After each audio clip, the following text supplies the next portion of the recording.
Hi, you guys. Welcome to my channel or my podcast on Spotify. My name is Naomi Dunn, and this is Disrupt Your Norm, where I help you disrupt your current norm to bring you to a better. So, if you clicked on this video, then your current norm is emotional numbness. And maybe you feel emotionally numb all of the time, or maybe you just feel it as sort of like a default when things get tough in life. Whatever it is, there are major consequences to emotional numbness, but I'm here today to teach you how to overcome it. And I'm also going to give you some perspective shifts on emotional numbness that you need to have. And I'm going to teach you about how it is possible to overcome your emotional numbness, however long you've had it, and however extreme it is. It does not matter. You are actually truly able to get out of it. So that's what I'm talking about today.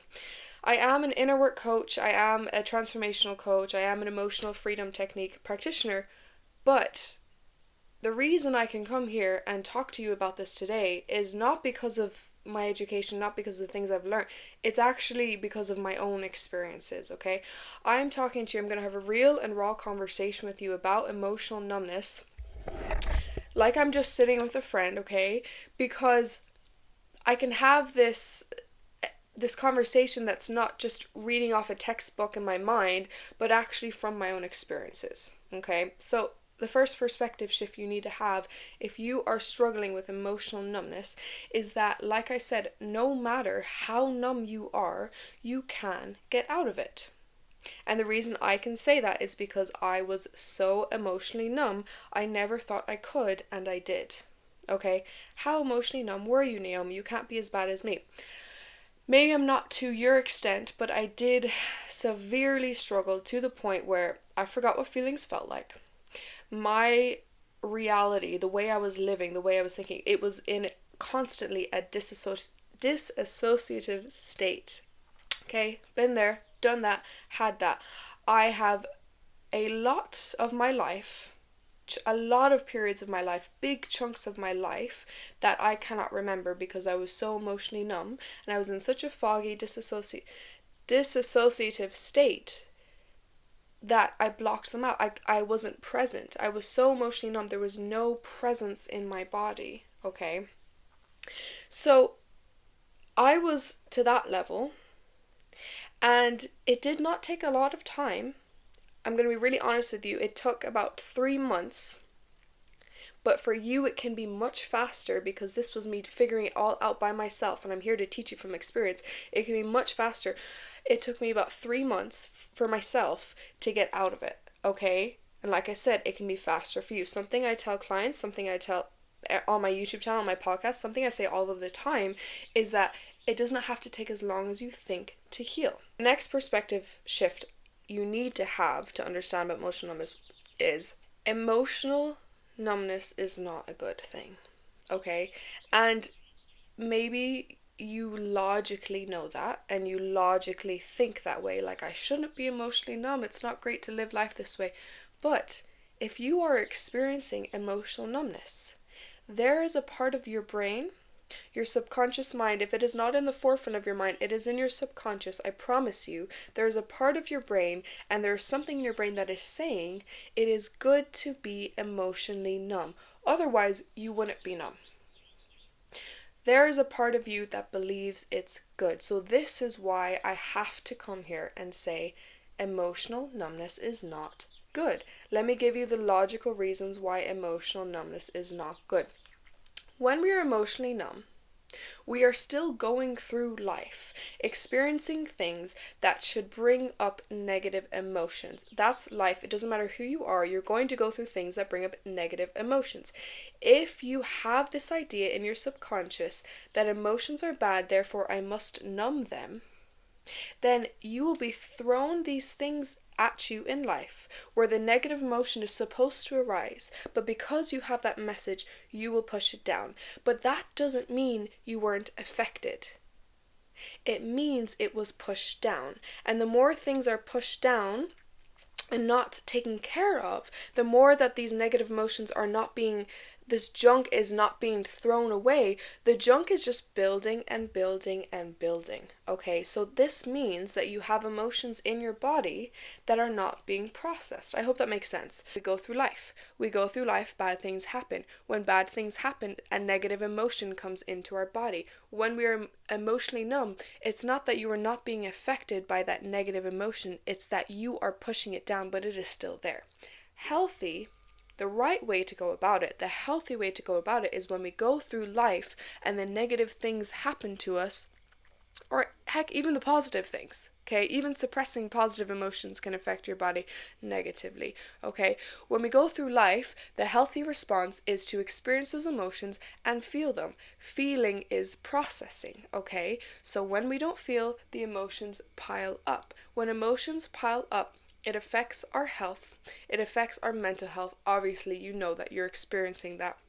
It affects our relationships. It affects the clarity in our brain. When you are driving and you have all this gunk on your window and you don't use the windshield wiper to clean it, you can't see straight. You don't know where you're going. That's what life is like when you're emotionally numb and you have all this gunk inside of you, all these emotions that are not being processed inside of you. You can't think straight. You can't always make the best decisions for yourself and make the choices for your life that are good for you.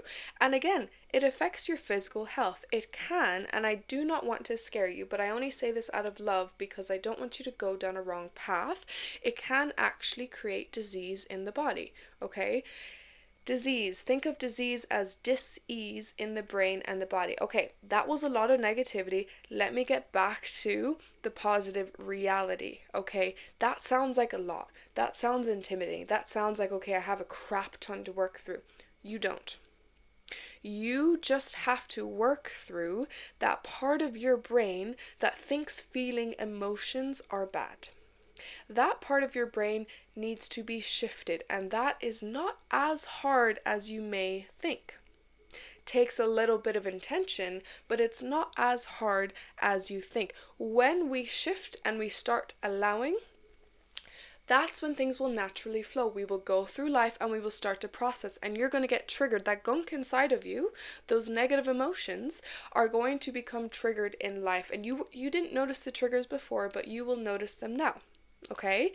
And as you get triggered and you have this new shift in perspective that emotions are good to feel, you will feel it when it comes up, and you will naturally go through almost like this cleaning process. You won't even have to try that hard or be that intentional about processing all the crap that's in your body, all those negative emotions. It's just going to naturally flow, and you're naturally going to be taking the gunk out, and you're going to be feeling better. So much better, okay? To the point where you may have issues in your life that you think have nothing to do with your emotional numbness, such as a health issue, such as a relationship issue, but issues that do stem from the emotional numbness. When you start feeling, they will naturally resolve, and you're going to look at it and be like, wow, that was because of that. And I didn't know this whole time. I thought I was going to these doctor's offices, I was going to all these appointments, I was going to all these different types of therapies, and it was only because I was emotionally numb and not feeling my emotions. So things like that will happen.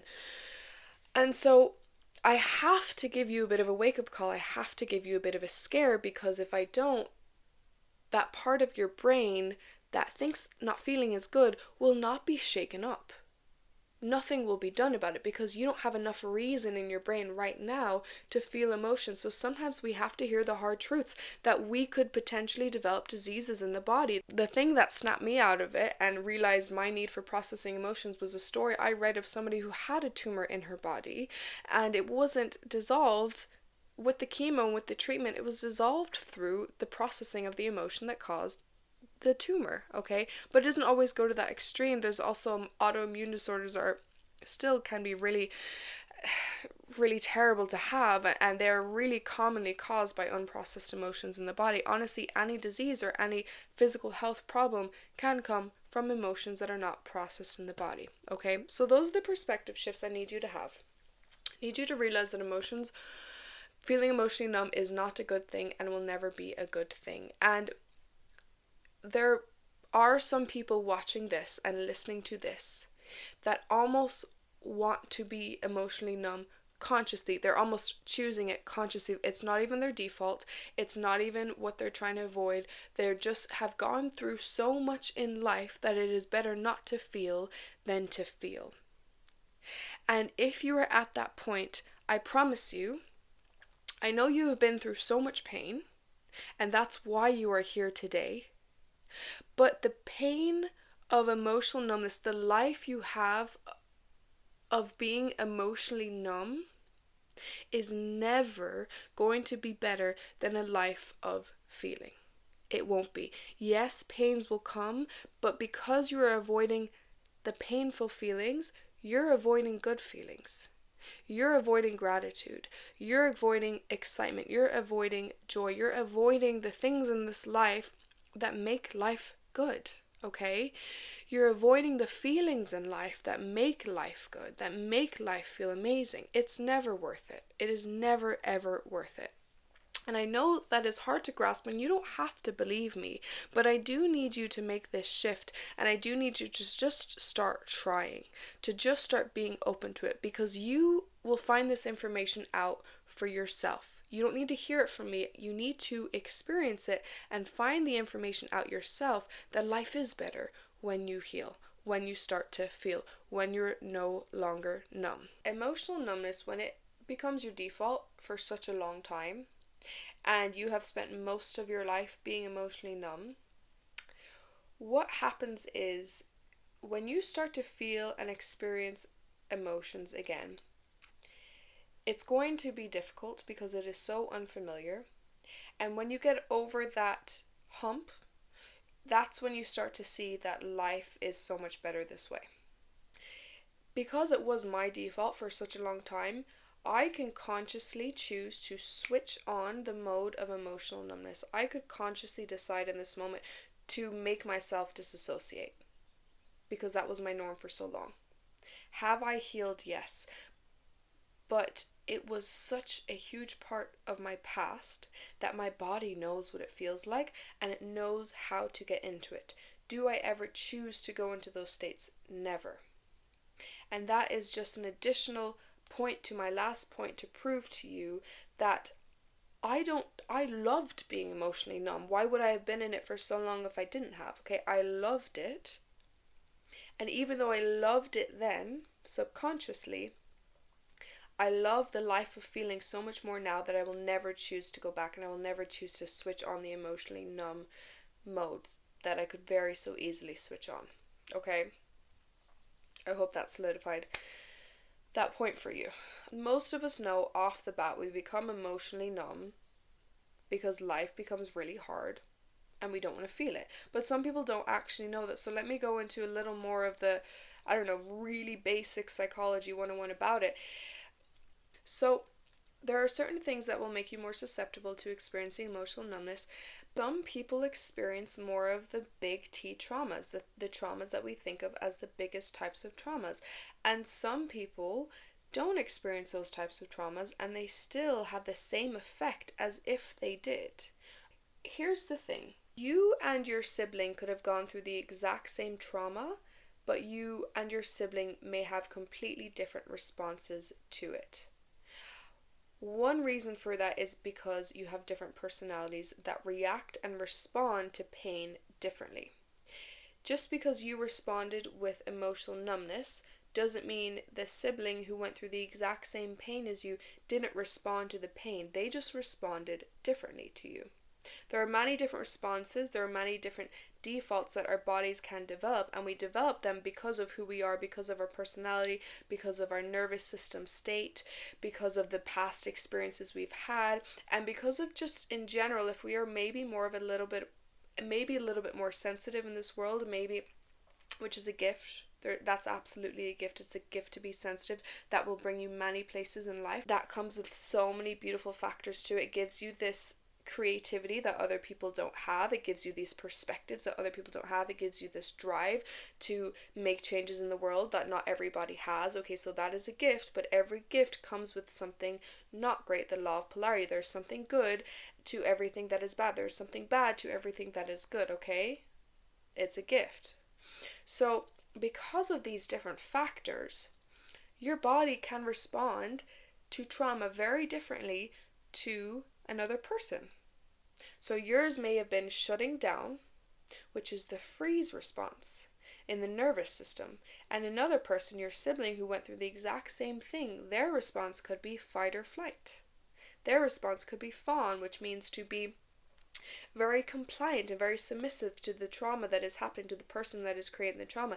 Fight or flight means you're running away, means you're distracting. So there's so many ways that trauma can show up for different people. It can show up as hyperactiveness, it can show up as shutting down. So it can show up differently for everybody, but it doesn't disregard the fact that you went through those pains and your reaction to the pain was emotional numbness, and that was not your fault. That was just your body's natural default. Okay, sometimes our emotional state is so affected by our mother, and in the womb we develop this dysregulation that causes us to be more sensitive to certain things in life. Because of who you are and just your God-given personality, you're going to respond to stresses different to other people.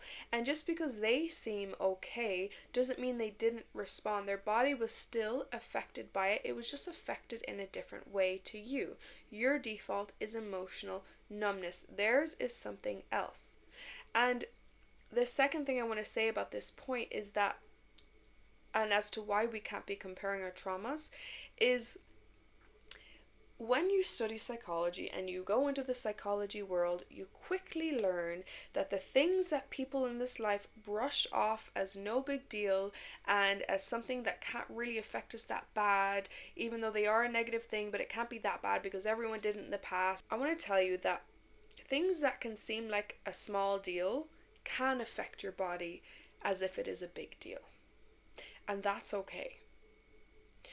You should never shut down a feeling just because you believe that the reason for the feeling is not valid. It's not a big enough reason. Because to your body it is. To somebody else's body, the stressor that happened to you may not affect them at all. Why? Because they have a different type of nervous system than you, because they have different experiences than you, because they have a different personality than you. Okay? But something that seems super minor to you could set that person off into a mental breakdown, whereas you would feel completely fine. There is no comparison. You have no right to compare yourself to how you respond and how other people respond. And you have no right to not allow your body to feel just because you think that's an invalid reason. You are setting yourself up for failure in this life if you do that. You're not succeeding by thinking you should push down emotions because it's not a valid enough reason to feel that negative emotion. It's not valid enough. No, you're doing a complete disservice to yourself. You're limiting your life. You're fogging up your brain, you're creating problems in the body, problems in your relationships because your ego is saying, no, that's not a big enough trauma, that's not a big enough thing, that's not serious enough, I'm going to push it aside.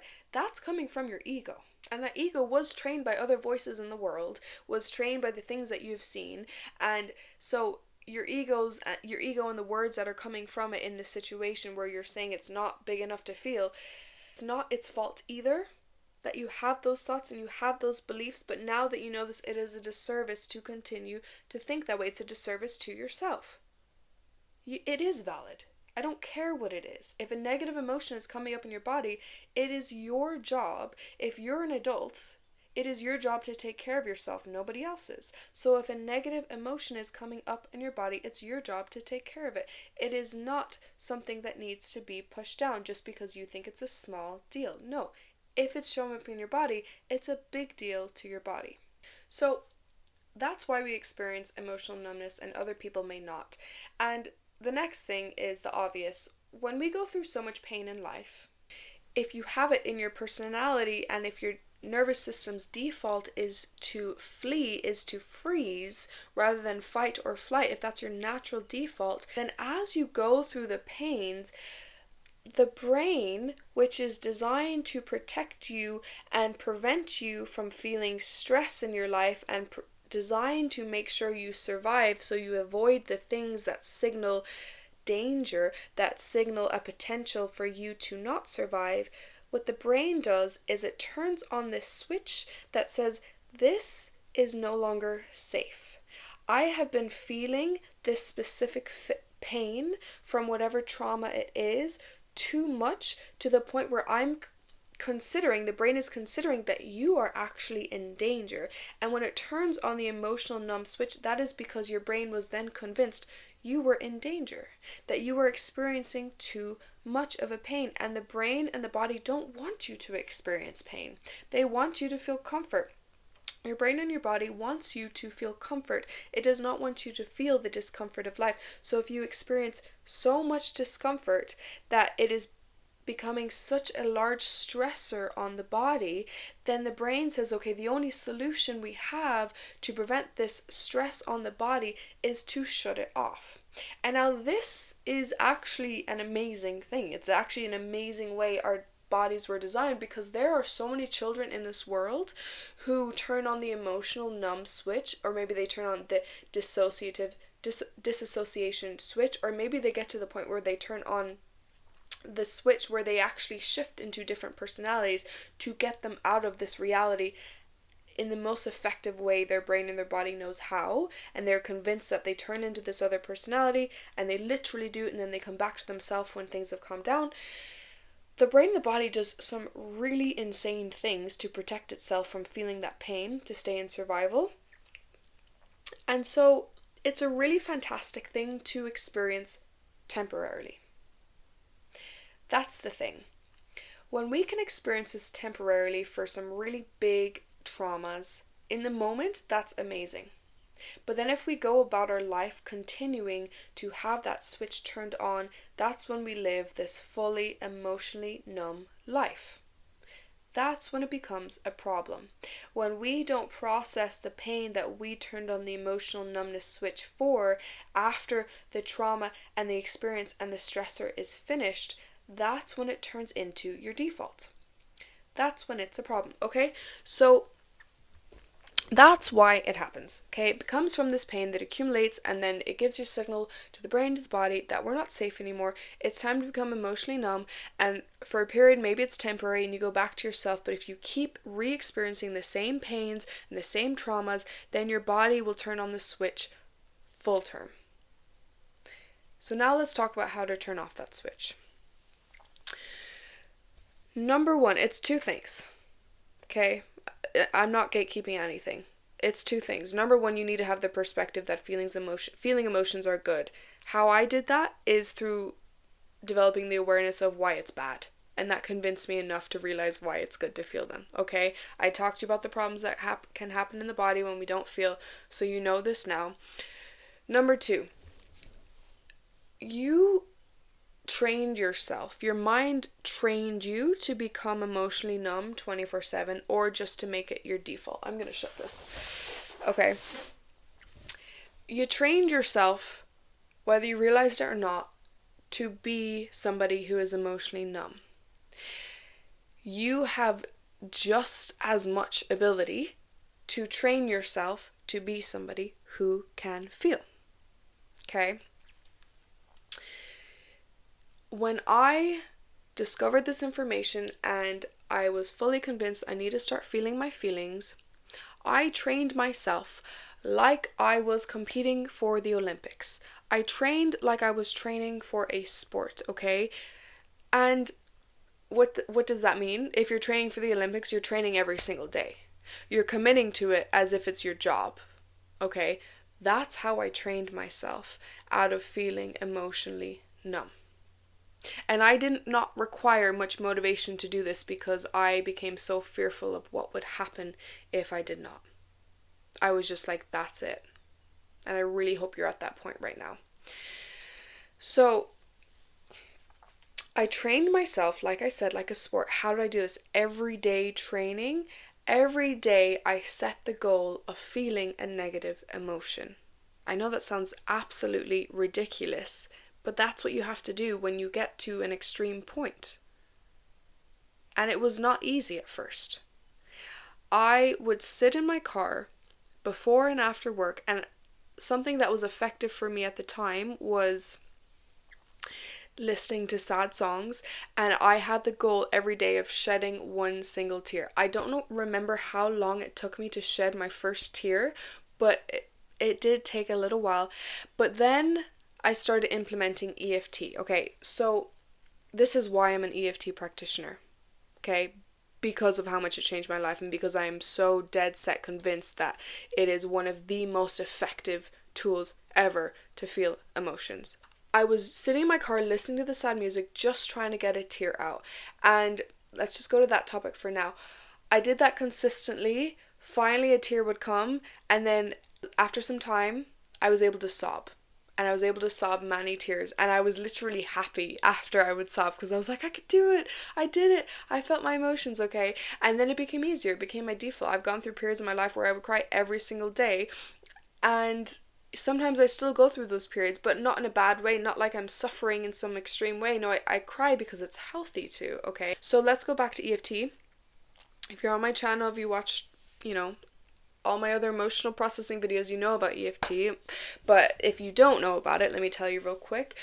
I discovered EFT and I started practicing it on myself. And this is why I said it took me 3 months, because it would have been much faster if I had the help of somebody else. You can do it on yourself, but sometimes, I had the education and I had the understanding enough of EFT to kind of be able to do it myself, but some people just need other people to guide them.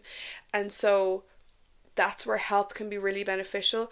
My progress was slower than the average person because I was just helping myself. If I could go back in time, I would have searched out help. Okay, so I did EFT and I started doing that as often as I can. When things would come up in my life that should have brought up a negative emotion, and I didn't feel the negative emotion, I would do the EFT to process the emotion out of my body, because it was there, it was just hidden. And so EFT, I have a whole video on it that you can watch, but it doesn't have to be EFT. You just have to find a tool that resonates with you and your body, that gets the emotion out of the body. Processing is where we don't just get it out and we don't feel it. Processing is actually, it's a requirement for you to feel it, to get it out of the body. You can't bypass this. This is the whole point. You can't actually bypass the healing by not feeling. You have to feel it, okay, to get it out of you. So find a tool, find emotional processing tool that resonates with you. A tool that you can say in your mind is a tool that works, and there is a part of you that believes, it doesn't have to be 100% of you, but there's a part of you that believes that this tool could work for you. The next video I'm making is going to be about the 2 most important things you have to know before you approach these emotional healing tools, because we have to have perspectives on them. It's really important to have certain perspectives on the tools and the healing modalities that we use, so that the healing modalities actually work for us, because oftentimes we are doing all of the right things, but we don't have the right perspective on them, and perspective changes everything. So that's the next video I'm making. Don't worry, it's going to come out very shortly. I'm actually filming it right now so that you don't have to wait. But I want this video to just specifically be for the person who's experiencing emotional numbness. So to overcome it, like I said, you need to have the awareness that emotions are good. There's no reason for you to not feel the negative emotions that come up in your body, even if you think the thing that happened to you is a small deal. And it's time to train yourself, like you are training for the Olympics, to start feeling. And you do that by finding the healing modality that works for you. You do it on yourself, or you find somebody who can help you. You find the healing, you find the emotional processing tool, and you start training yourself and doing it every single day until you train yourself enough that it becomes easy. Okay? I talked a little bit about EFT, but there are more ways. If you are interested in more videos on emotional processing, healing, and healing things you thought you never could, and in a way faster speed than you thought you ever could, then subscribe to the channel, because more videos, like I said, are coming out soon. My one-on-one coaching link is down below if you are interested in that. I'm so glad that you watched till the end of the video, that you have enough care for yourself inside of you to watch and to gain this understanding of emotional numbness to get a better life. Because your life will, I promise you, will get better when you start to feel. It is never a good thing to live a life where you are emotionally numb all of the time. Okay. I'm sending you love. Thank you for watching. I'll see you guys next time.